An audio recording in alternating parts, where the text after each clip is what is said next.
ശാന്തത. എന്നാണ് നീ നോക്കി നിൽക്കുന്നേ? ഓ, പ്രേതമുള്ള വീട് നോക്കി ഇന്നതാ. അവിടെ ഇവിടെ ഇപ്പോഴും പ്രേതം ഉണ്ടോടാ? ഇവിടെ പ്രേതം ഉണ്ട്. എനിക്കങ്ങനെ വിശ്വാസമൊന്നും വരുന്നില്ല. വിശ്വാസമില്ല, ഞാൻ കാണിച്ചു തരാവിടെ. നീക്ക് കാണിക്കൂ. മോളെ നീ കാണിച്ചു തരാടാ. എനിക്ക് ഞാൻ കാണിച്ചു തരാം.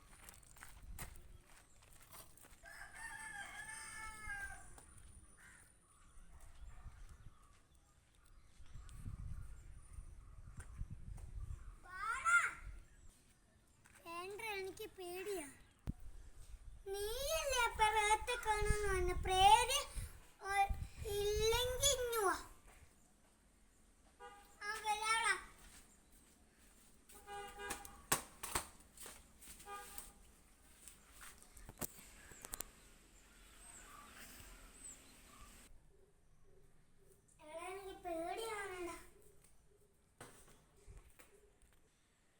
ഇങ്ങനെ ഇരിക്കുന്നത് പിന്നെ ഞാൻ നിന്നോട് കുറച്ച് മെഡിറ്റേഷൻ ഒക്കെ ചെയ്ത് നോക്കാൻ പറഞ്ഞിട്ട് അങ്ങോട്ട് കയറി വന്നു. ഈ ഗുണ്ട വന്നിട്ട് ചൈനക്കാരിയുടെ നേരേക്ക് തോക്ക് ചൂടി പൈസ ഒക്കെ തരാൻ കുറച്ചു നേരം ധ്യാനിച്ചു നോക്കാം. അങ്ങനെ ഡ്രസ്സൊക്കെ മാറി മനസ്സിനെ ശാന്തമാക്കി വെച്ച് ആ സീരി എടുത്ത്